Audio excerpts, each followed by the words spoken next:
오늘 볼 필수 고전작품 허난설원의 규원가입니다.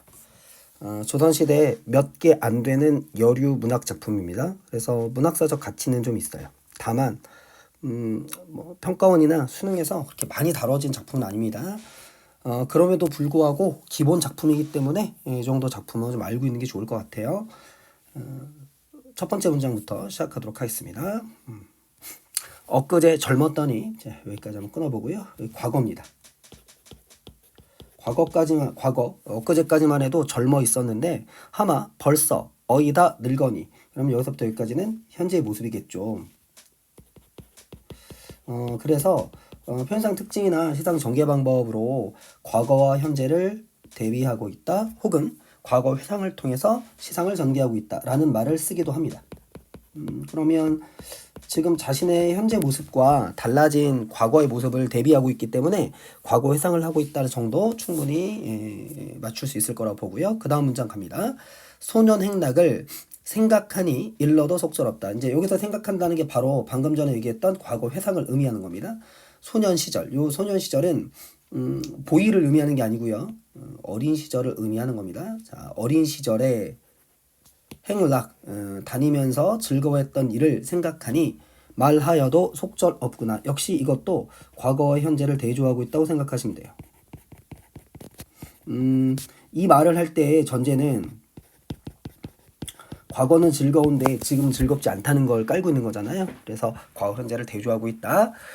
그러면 우리가 이제 이 두 구절을 통해서 현재 화자의 처지를 좀 이해할 수 있겠죠.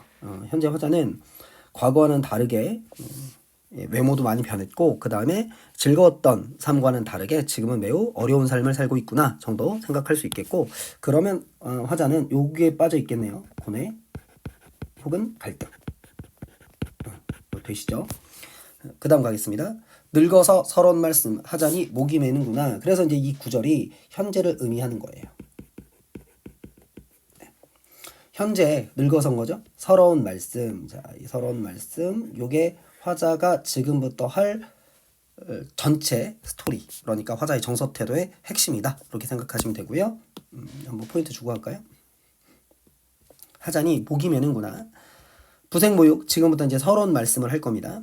부생모육 신고하여 이 내 몸 길러낼 때 부모님께서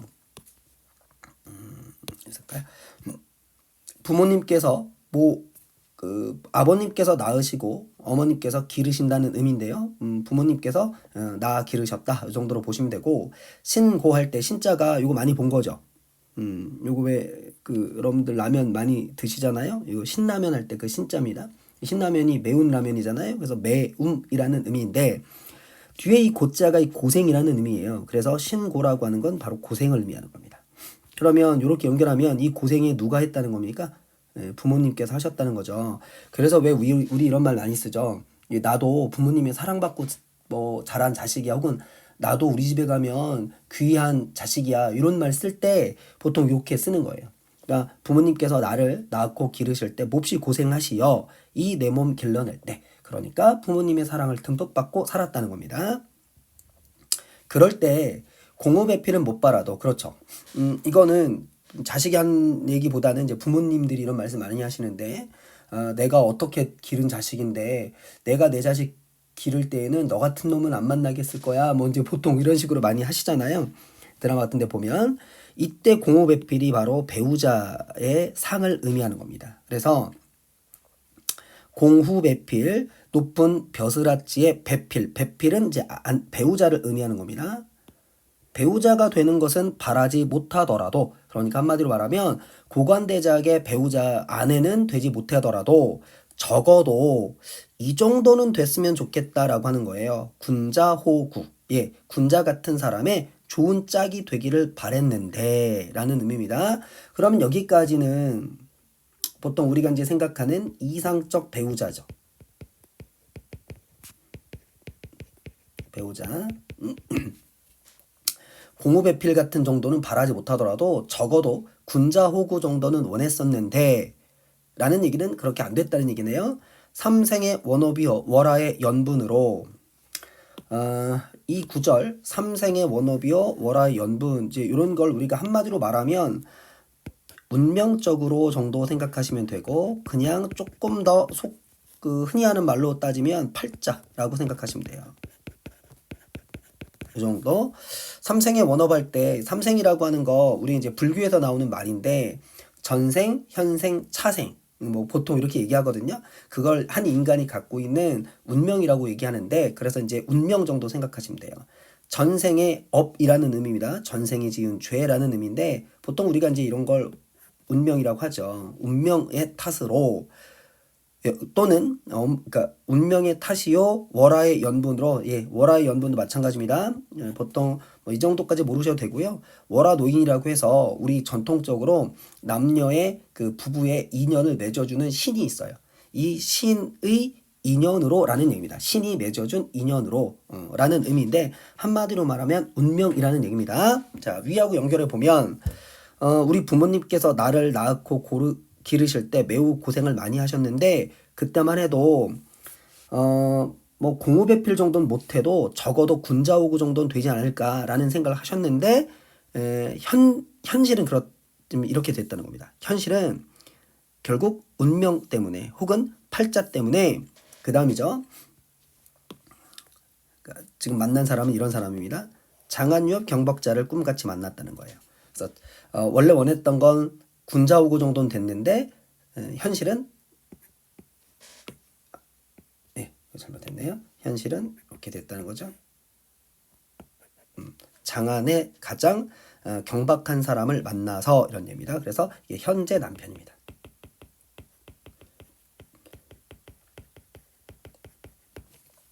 늘 꿈같이 만나서 여기서 이제 꿈같이 만났다는 건 원하던 대로 혹은 환상적으로 만났다는 의미가 아니라 전혀 뜻밖의 만났다는 거예요. 예상 밖으로. 만나서 이때 당시는 결혼 당시입니다. 결혼 당시 용심하기, 마음쓰기. 그러니까 이 화자가 여인이잖아요. 여성입니다. 결혼 당시에 마음쓰기를 살얼음 디디는 듯 했다. 살얼음 디디는 듯 했다는 얘기는 매우 조심조심 살았다는 겁니다. 자, 그러면 이제 지금도 그렇잖아요. 뭐 지금 꼭 남성, 여성을 나눈다는 의미보다는 뭐 남자도 그렇죠. 남자도 그렇고 여자도 그렇고 결혼을 하면 각각 상대방의 집에 대해서 남자는 처가에게 또는 뭐 여성은 시가에게 그래서 되게 조심스럽잖아요. 지금도 남의 집 가면 원래 그런 것처럼.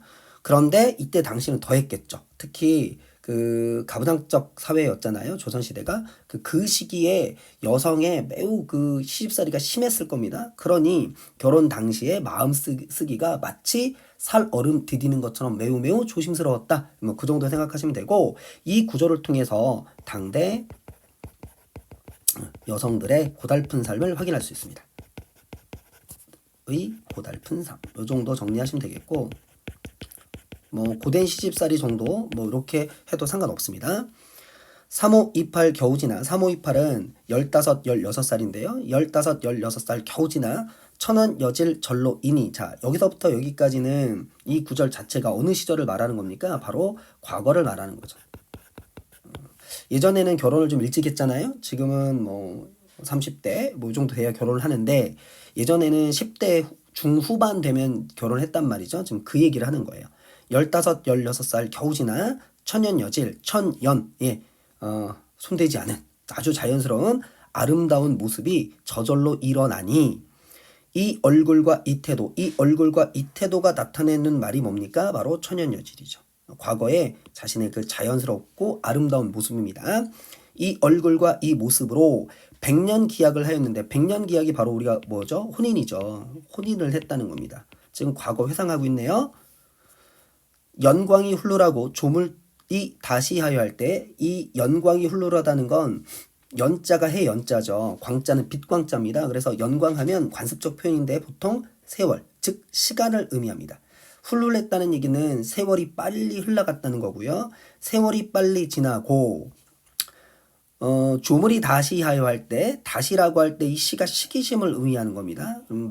다자는 마늘 다자잖아요. 시기를 많이 했다는 얘기고 조물주가 시기를 많이 해라는 의미예요. 자, 무슨 얘기냐? 어린 시절 아름다운 모습으로 혼인을 했는데 세월이 이렇게 빨리 지나고 더군다나 조물주마저 나를 시기하는 듯해서라는 의미입니다. 자, 그러면 이건 무슨 얘기냐면 맨 첫 번째로 올라가 볼게요. 자, 요 구절이죠. 이 부분에 엊그제까지만 해도 젊었었는데 벌써 이렇게 늙어서 못생겨졌다 이런 의미거든요. 이제 그 구절을 이렇게 다시 한번 얘기하는 거예요. 예뻤던 모습으로 혼인을 했는데 세월이 빨리 지나가니 지금은 이 예뻤던 모습도 없어지고 더군다나 조물주마저 시기심이 많아 나를 시기해서 봄바람 가을물이 배오리북진하듯 자 봄바람 가을물 할 때 봄바람과 가을물이라는 의미예요. 그러니까 바람과 물이죠. 바람과 물이 배오리북진하듯 하는 건데 이 이제 배오리북진하듯 할 때 배오리북은 밑에 있지만 배틀 사이에 배올 사이에 북 지나가듯 이라는 의미인데 이게 뭐냐면 잘 모르죠. 저도 잘 몰라요. 그 배틀 재봉틀에 실이 이렇게 빨리 지나간다는 의미를 이렇게 표현하는 겁니다. 그래서 봄바람 가을 물이 마치 배틀 사이에 실이 빨리 지나가듯 이라는 의미입니다. 비유적 표현인데 다들 알겠지만 이게 바로 세월의 빠른 흐름이에요. 세월의 흐름을 지금 배틀 사이에 실이 지나가는 속도로 비유적으로 표현하는 겁니다. 매우 빨리 지났다는 의미고 이렇게 빨리 시간이 지나 설빈화한 어디 가고 면목가정 되었구나. 이 설빈화는 앞에 있는 이 의미와 똑같습니다. 여기 아름다운 모습 있잖아요. 천연여질, 설빈화는 같은 의미예요. 그래서 천연여질이 그 자연스러운 타고난 아름다움 이었고 설빈화한도 마찬가지입니다. 눈 같은 얼굴, 눈 같은 피부, 꽃 같은 얼굴이라는 의미예요. 그러니까 매우 아름답다는 의미인데 이 아름다운 얼굴 어디 가고 지금 나는 뭐가 됐느냐? 지금 나는 이렇게 됐다는 거예요. 이게 바로 현재의 모습입니다. 그래서 지금 여기서부터 여기까지는 자신의 외모를 대비하고 있습니다. 아름다운 모습에서 못생긴 모습으로 변했구나 이런 의미입니다. 면목가증, 가증스러운 면목, 얼굴이 되었구나. 매우 못생겨졌다는 얘기고요. 한탄입니다. 내 얼굴 내 보니 내 모습을 내가 보니 어느 임이 날 괴쏘냐 어느 임이 날 사랑하겠느냐 내가 봐도 너무 못생겨서 임의 사랑을 받기가 어려울 것 같다. 그래서 서리법 쓰였습니다. 그래서 앞에서 그 젊었을 땐 예뻤는데 지금 이렇게 됐다라고 하는 한탄의 구절이 들어갔다는 걸 확인할 수 있습니다.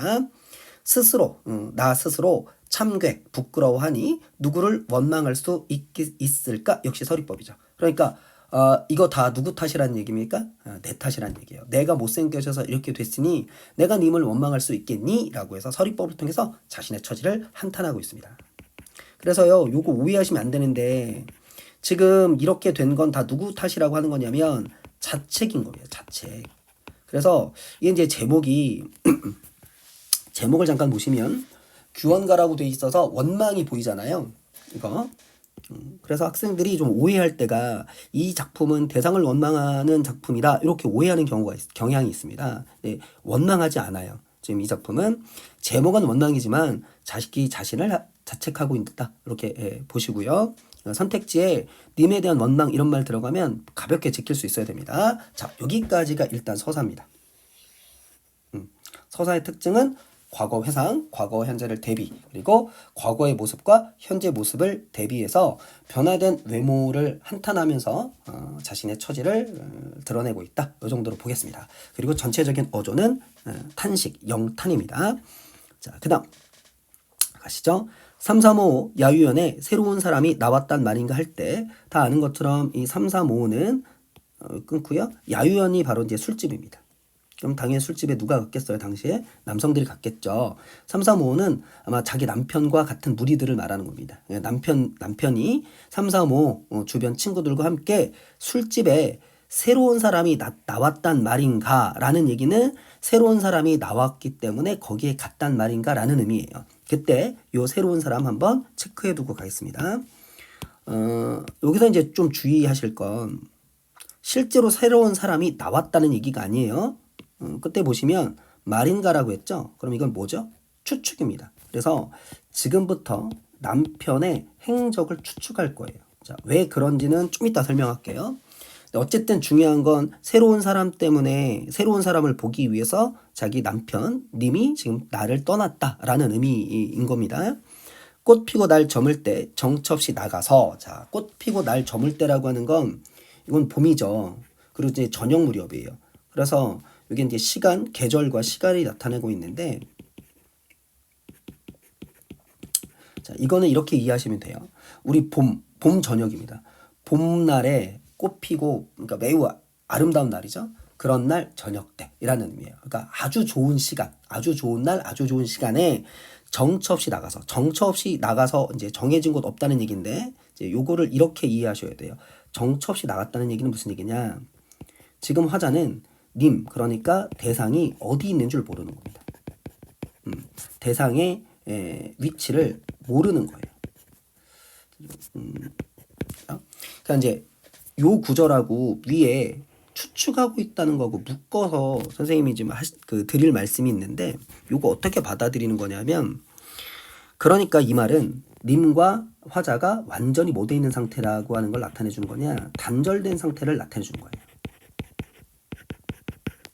그렇죠? 소식이 완전히 끊어진 겁니다. 그러니까 님이 지금 어디에 갔는지도 모르고, 그래서 이거 뭐 하는 거냐면 추측하는 거예요. 됐죠? 그러니까 추측을 사용한 이유는 뭐를 의미하는 거냐? 님과 단절된 상태임을 강조하는 표현이다. 이렇게 이해하시면 됩니다. 됐죠? 자, 좀 더 가겠습니다.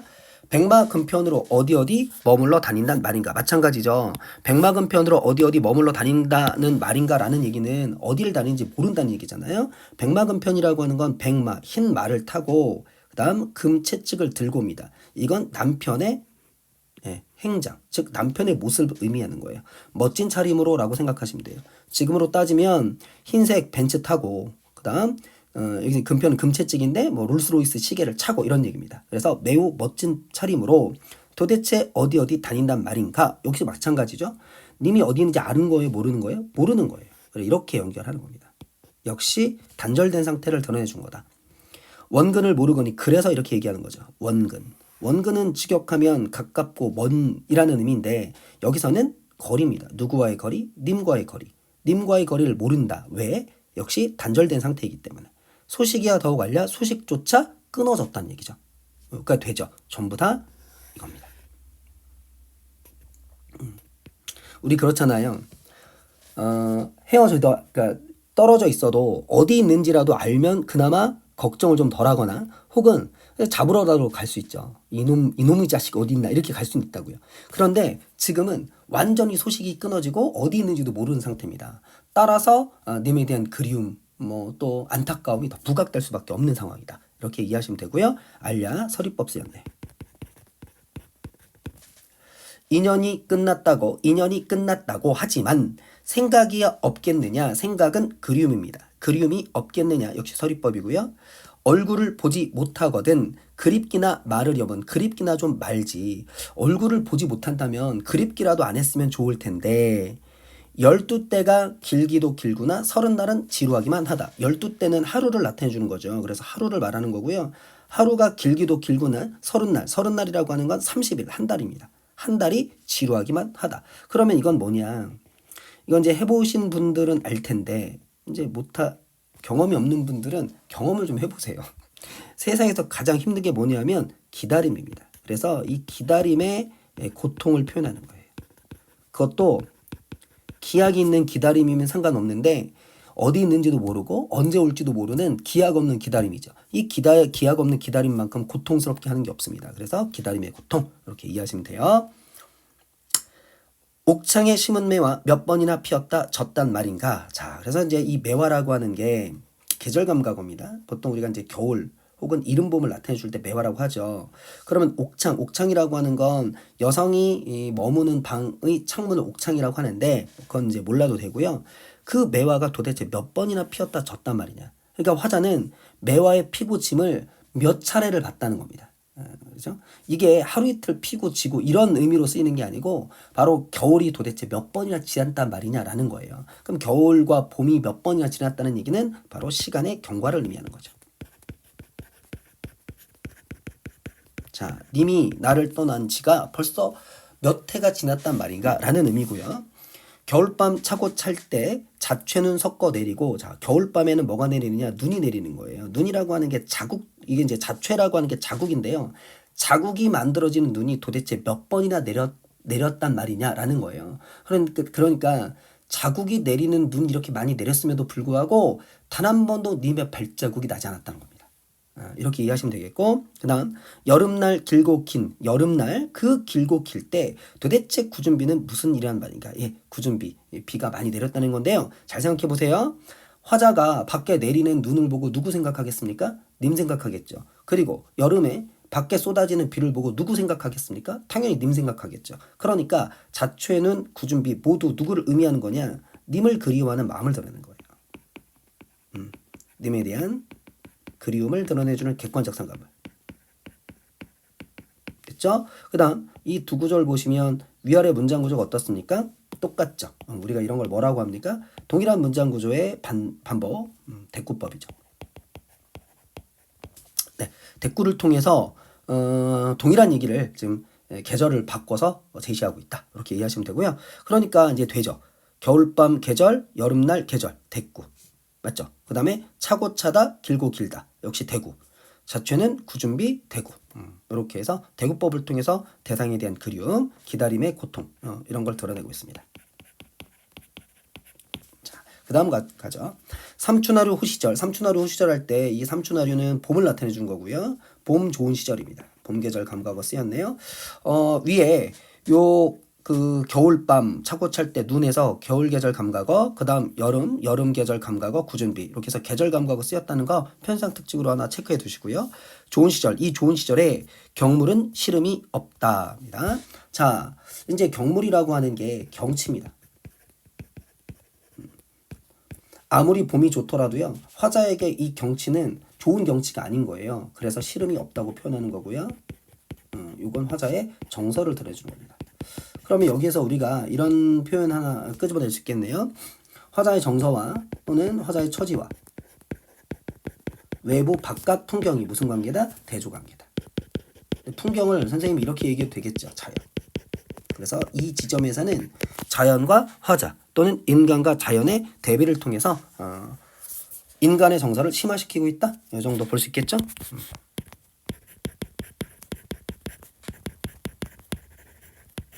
네, 그 다음 갑니다. 가을달 방에 들고 해. 가을달 역시 가을 계절 감각어. 그 다음 실솔 가을 계절 감각어입니다. 가을달이 방에 들어 비치고 실솔이 상에 울 때 할 때, 실솔은 이제 귀뚜라미인데요. 여기서 이제 울다에 주목하시면 돼요. 요 정도 뭐 다 아시겠지만 실제로 이제 문학에서 자연물은 울 수가 없습니다. 요 울음은 바로 화자의 울음일 테고요. 그래서 화자의 정서가 이입돼 있다. 감정 이입. 긴 한숨 지는 눈물, 속절없이 햄. 여기서 이제 햄이라고 하는 건 생각입니다. 그래서 생각만 많구나 한탄. 아마도 모진 목숨 죽기도 어려울 시야. 그래서 차라리 죽기라도 했으면 좋을 텐데 죽기마저 어려울 정도로 지금 매우 뭐하다? 고통스럽다. 이렇게 정리하시면 되겠고, 기다림과 그리움을 나타내줍니다. 이렇게 생각하시면 돼요.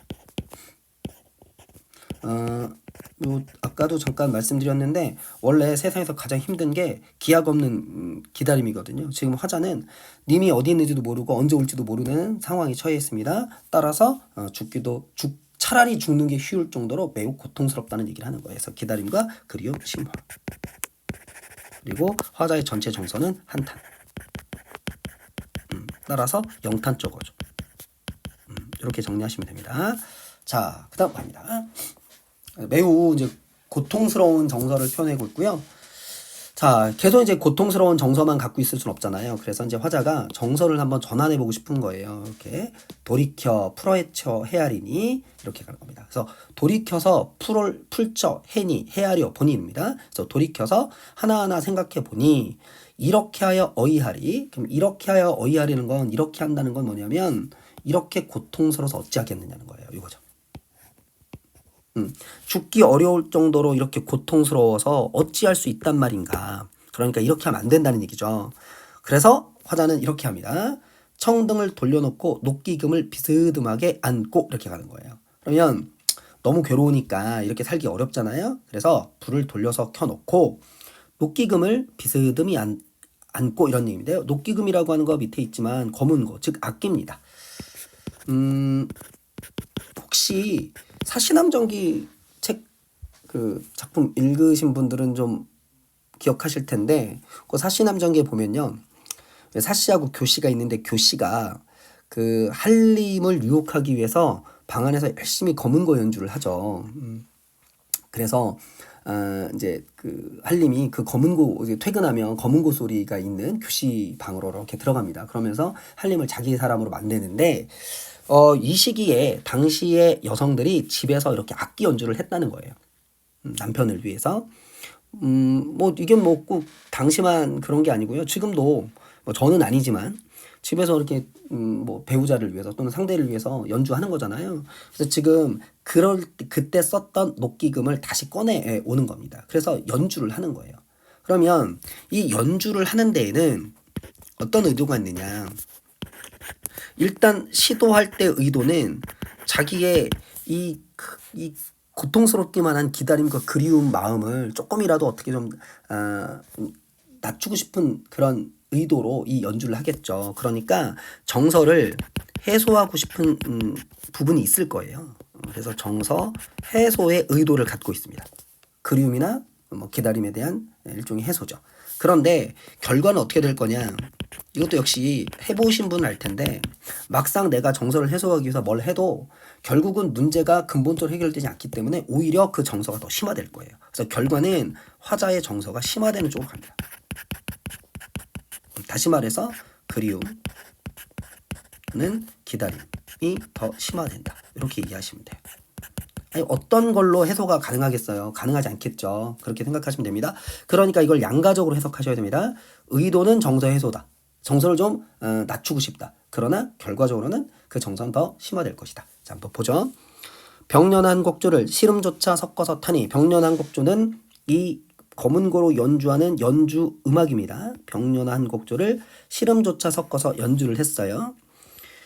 소상 야우 뱃소리 섞어 도는 듯 허표 천년의 벼락이 운이는 듯. 이건데요. 이 두 구절 약간 해석이 까다롭죠. 중국 고사가 활용되어 있는 구절이라 비유적인 의미로 쓰입니다. 선생님이 요거를 1번, 2번 이렇게 한번 해볼게요. 자, 지금 이제 연주를 했죠. 연주를 하니 연주의 결과로 뭐가 나오는 거냐면 소리가 나오는데, 그 소리가 어떤 소리냐? 이런 소리가 난다는 얘기예요. 듯이 쓰였으니까 이게 비유잖아요. 그 연주 음악의 소리가 첫 번째 소상 야우의 대나무 소리가 섞어 도는 듯 하고 그렇게 들리고, 그다음 화표 천년의 별학, 특별한 학 혹은 이제 이별하는 학이라고 하는데, 그 학이 꼭 뭐 하는 것 같다? 우는 것 같이 들린다라는 의미입니다. 자, 위아래 문장 구조가 똑같죠. 그러니까 뭐예요? 대꾸예요, 얘가. 자, 대꾸는 같은 내용을 반복하는 거하고 똑같습니다. 자, 그러면 앞에서 뭐라고 했어요? 요 음악 좀 마음을 좀 편하게 하려고 연주하지만 막상 연주의 결과적으로는 연주가 오히려 화자의 슬픔과 또는 그리움과 뭐 이런 걸 더 심화시킨다고 그랬잖아요. 그러니까 그 음악 소리가 기쁘게 들리지 않는 거예요. 그러니까 기쁘게 들리지 않으니까 어떻게 들리는 거죠? 슬프게 들리는 거죠. 구슬프게 들리는 걸 이렇게 표현하는 겁니다. 이해하시겠죠? 그래서 일단 소리는 매우 구슬프게 들린다.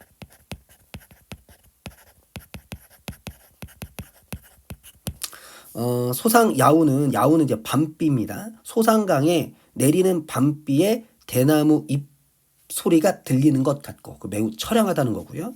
화표 천년에 학이 우는 것 같다. 그래서 요 학이 자기 주인과 이별하는 것 때문에 이별의 슬픔을 드러낼 때 끼룩끼룩 우는데, 그 우는 소리가 매우 처량하다는 겁니다. 그 처량한 울음소리와 똑같다. 이렇게 표현하는 거예요.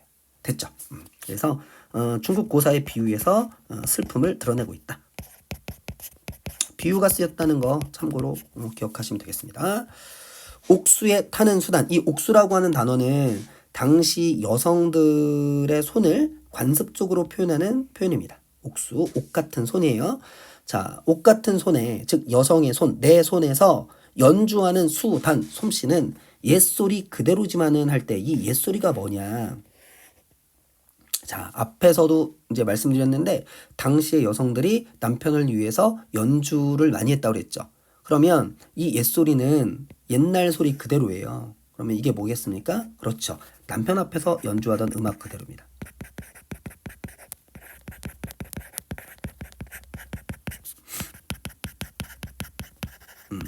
그러니까 지금 연주했던 곡이 예전에 남편 앞에서 남편을 위해서 연주했던 곡이라는 거예요. 그러니까 옛날에 연주했던 그 곡을 그대로 연주하니 오히려 남편에 대한 그리움, 슬픔이 더 커지겠죠. 그런 얘기입니다. 옛소리 그대로지만은 남편 앞에서 연주했던 음악 그대로지만은 부용장이 적막하니 누구 귀에 들리겠느냐. 네, 요 부분. 부용장이 적막하다 할 때 부용장은 지금 화자가 있는 공간을 이렇게 표현하는 겁니다. 보통 이제 우리가 부용하면 부용장이라고 하는 건 부용은 연꽃입니다. 그래서 연꽃무늬 커튼이라고 생각하시면 돼요. 연꽃무늬 커튼 안이 적막하니 매우 쓸쓸하니 이게 누구 귀에 들리겠느냐. 그러니까 사실은 님은 화자는 요거 누구 생각하면서 연주한 거예요? 그렇죠. 남편 생각하면서 연주한 거예요. 남편 생각하면서 연주했는데 연주했는데 그 남편이 들을 수가 없죠. 그래서 생각은 남편 생각하면서 연주했는데 그게 남편에게는 결코 들리지 않는다라는 의미입니다. 이 부분 모평에 놨었습니다. 간장이 구곡되어 굽이굽이 끊어졌구나. 예, 화자의 정서를 이렇게 표현하는 거죠. 간장이라고 하는 게 이제 마음을 의미하는 거고요. 구곡은 9굽이. 그러니까 내 마음이 다 9굽이가 돼서 그 굽이마다 다 끊어졌다. 그러니까 내 마음속이 몇 가닥이 났다는 거예요. 9가닥이 날 정도로 잘게 다 끊어졌다는 거죠. 그래서 마음 창자가 끊어지는 아픔 이 정도로 생각하시면 됩니다. 과장법 쓰였고요. 어쨌든 화자의 고통을 드러내는 거다. 됐습니까? 앞에서 그랬죠. 지금 연주의 목적은 뭐라고 그랬어요? 정서를 해소하는 거였다. 그런데 막상 연주하고 나니까 화자의 정서는 뭐 될 거다? 심화될 거다. 지금 심화됐죠? 자, 이제 마지막 들어가겠습니다. 차라리 잠에 들어 꿈에서나 보려 하니. 자, 꿈에서 누굴 보려고요? 님을 보려고요. 현실에서는 님을 볼 수 없기 때문에 차라리 꿈에서라도 좀 보려고 하니 라는 의미입니다. 그러면 이제 꿈이라고 하는 건 님을 만나게 하는 매개체 되는 거죠. 만남의 소망입니다. 매개체. 근데 이것도 마찬가지예요. 우리가 꿈에서밖에 만날 수 없다는 얘기는 그러니까 꿈에서 만나고 싶은 마음도 있지만 한편으로는 현실에서는 하늘이 두 쪽 나도 만날 수 없음을 우회적으로 드러내는 겁니다. 그래서 이 부분도 양가적으로 해석하셔야 돼요. 바람에 지는 잎과 풀 속에 으는 짐승 무슨 일 원수로서 잠을 깨우느냐. 자, 꿈에서라도 님을 좀 만나고 싶었습니다. 그런데 바람에서 떨어지는 나뭇잎과 풀 속에서 으는 짐승이죠. 짐승 때문에 이 짐승들, 그러니까 잎과 짐승들이 도대체 무슨 일로 원수가 되어 나의 잠을 깨우느냐라고 하는 거예요. 그러면 잎과 짐승이라고 하는 건 내가 꿈에서 님을 만나고 싶어 하는 걸 뭐 하는 존재입니까? 방해하는 존재겠네요. 그렇죠. 그래서 짐승과 잎 방해물입니다. 또는 장애물 되겠죠. 그러니까 지금 그마저도 실현하기가 어렵다는 얘기입니다. 천상의 견우직녀 은하수가 막혔어도 7월 7석 1년 1도 실기치 아니하거든. 천상의 견우직녀는 이라는 의미고요. 은하수가 막았어도 그러면 은하수는 뭐가 되는 겁니까? 장애물이네요. 은하수가 막혀 있어도 은하수에 의해 막혀 있어도 7월 7석 7월 7일 저녁입니다. 1년 1도 1년에 한 번. 그래서 견우와 직녀가 딱 한 번 만나잖아요. 실기, 때기점이다. 때를 어기지 아니하거든. 때를 어기지 않는다는 건 반드시 만나거든요. 하다못해 천상의 견우직녀도 1년에 한 번은 만나는데 라는 의미입니다. 따라서 견우직녀와 화자는 무슨 관계? 대조. 화자는 그마저도 못한다는 얘기잖아요. 우리님 가신 후 무슨 약수로 가렸건데 가렸기에 할 때 약수. 요거는 중국의 전설 속의 강입니다. 부력이 제로예요. 그래서 한번 건너가면 다시는 건너올 수 없는 강이라는 의미입니다. 그래서 역시 단절을 의미하는 거예요. 그래서 이렇게 연결하시면 돼요. 그렇죠? 무슨 약수로 가렸다고 오거나 가거나 소식조차 끊어졌단 말인가? 난간에 비겨 서서, 난간은 베란다고요. 발코니에서 서서 님 계신 곳을 바라보니 초로는 맺혀 있고 저녁 풀 이슬입니다. 풀 이슬은 맺혀 있고 모운 저녁 구름이 지나갈 때 중림 푸른 곳에 새소리가 더욱 서럽구나. 네, 지금 시간이 이제 어둑어둑해지는 시간입니다. 그 어둑어둑해지는 시간적 배경. 그 다음에 중림 푸른 곳에 새소리가 더욱 서럽구나. 그죠? 요거는 당연히 뭐 알겠지만 요 감정이입입니다. 자, 이때 이제 조금 이제 주의하셔야 될 게 있어요. 다시 이쪽 볼게요. 여기 이제 모으는 저녁구름이에요. 직역하면 저녁구름인데 문맥이 안 맞죠. 왜냐하면 앞에서 지금 이 화자가 꿈에서 보려고 하니라고 했어요. 그럼 이제 뭐 하는 겁니까? 자야죠. 그래서 잠을 청한 겁니다. 근데 잠을 청했는데 요 소리 때문에 안 들리는 거예요. 여기까지 되죠. 그래서 잠이 깼죠. 그리고 나서 자신의 처지를 견우직녀하고 비교한 겁니다. 그런데 갑자기 저녁구름 이상하잖아요. 그래서 이때 시간은 언제냐? 바로 새벽입니다. 그러니까 뭐 한 거예요? 밤샌 거죠. 밤을 지샜어요. 자, 밤을 지새고 밖을 쳐다본 겁니다. 그랬더니 요거 새벽 이슬이잖아요. 새벽 이슬이 맺혀 있고 요 이제 모으는 직역하면 저녁구름이지만 실제로는 왜 우리 새벽에 하늘 봤어요? 밝을 때 말고 새벽에 좀 어둑할 때 구름이 지나가면 마치 저녁구름처럼 거뭇해 보이는 거예요. 그 저녁구름을 그 구름을 저녁구름이라고 표현한 거지 실제로는 저녁이라는 의미는 아닙니다. 그래서 새벽을 의미하는 거고요. 그리고 저 중림 대나무가 우거진 곳에 새소리가 더욱 서럽게 들리구나. 아침 새소리가 처량하게 들리는구나 라는 거예요. 그래서 감정이입이라고 하는 겁니다. 돼요? 이거? 새벽에 잘 안 일어나서 모르죠. 선생님이 사는 선생님 집 요 뒤가 이렇게 산이거든요. 공원처럼 이렇게 돼 있는데 그래서 그쪽에서요. 새벽 되면 한 4시, 5시 요쯤 되면요. 새가 말도 못하게 울어요. 그래서 제가 가끔 새소리 때문에 깰 때가 있거든요. 이제 그런 느낌이라고 생각하시면 됩니다. 세상에 서러운 사람은 수없이 많으려니와 그러니까 나 말고도 세상에 서러운 사람 많지만 박명한 홍한이야 날 같으니 또 있을까? 예, 없다는 거죠. 나만 내가 제일 박명하다는 겁니다. 박명하다는 거 왜 우리 그 한자성어 중에 미인박명이라고 있죠. 얼굴이 아름다우면 그 운명이 안 좋다 뭐 그런 의미인데요. 박명이라고 하는 건 운명이 박하다, 운명이 좋지 못하다는 의미입니다. 자, 좋지 못한 운명, 즉 팔자가 안 좋은 홍안이라고 하는 거 보통 여성을 관습적으로 표현하는 거예요. 붉은 얼굴 할 때 홍안 여성입니다. 여자야 나 같으니 또 있을까? 나 같은 사람이 또 없다는 얘기죠. 서리법입니다. 내가 제일 팔자가 안 좋다는 얘기입니다.